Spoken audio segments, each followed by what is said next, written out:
ഇസ്ലാമിക രാഷ്ട്രമായ ഇറാനിൽ ഭരണകൂട ഭീകരതയ്ക്കും പീഡനങ്ങൾക്കുമിടയിൽ ക്രൈസ്തവ മതം അതിവേഗം വളരുകയാണെന്ന സുപ്രധാന വെളിപ്പെടുത്തലുമായി ഇറാന്റെ മുൻ കിരീടാവകാശി റസ പഹ്ലവി.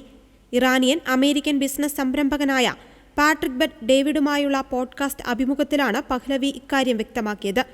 ഇറാനിൽ നിലനിൽക്കുന്ന രാഷ്ട്രീയ അസ്വസ്ഥതകൾക്കിടയിൽ ജനങ്ങൾക്കിടയിൽ വലിയ തോതിലുള്ള വിശ്വാസമാറ്റം സംഭവിക്കുന്നുണ്ടെന്ന് റസ പഹ്ലവി പറയുന്നു. റിപ്പോർട്ടുകൾ പ്രകാരം ഇറാനിലെ ഭൂഗർഭ സഭകളിൽ വലിയ മുന്നേറ്റമാണ് ദൃശ്യമാകുന്നത്. 10 ലക്ഷത്തിലധികം ഇറാനികൾ ഇസ്ലാം മതം ഉപേക്ഷിച്ച് ക്രൈസ്തവ വിശ്വാസം സ്വീകരിച്ചതായും രാജ്യത്തെ റെക്കോർഡെണ്ണം മോസ്കുകൾ അടച്ചുപൂട്ടുന്നതായും അഭിമുഖത്തിൽ ചർച്ച ചെയ്യപ്പെട്ടു. ഇറാന്റെ ഭാവി രൂപപ്പെടുത്തുന്നതിൽ വിശ്വാസത്തിന് വലിയ പങ്കുണ്ടെന്നും രാജ്യത്ത് നിലനിൽക്കുന്ന ക്രൈസ്തവ നവോത്ഥാനം വരും കാലങ്ങളിൽ വലിയ മാറ്റങ്ങൾക്ക് വഴിതെളിക്കുമെന്നും പഹ്ലവി പറഞ്ഞു. നിലവിൽ ഇറാനിലെ തെരുവുകളിൽ നടക്കുന്ന പ്രതിഷേധങ്ങളും ഈ മാറ്റത്തിന്റെ സൂചനയാണെന്ന് അദ്ദേഹം കൂട്ടിച്ചേർത്തു. മധ്യേഷ്യയിലെ ഭൗമരാഷ്ട്രീയ സാഹചര്യങ്ങളിൽ ഇറാനിലെ ഈ മതപരമായ മാറ്റം വലിയ സ്വാധീനം ചെലുത്തുമെന്നാണ് നിരീക്ഷകർ കരുതുന്നത്.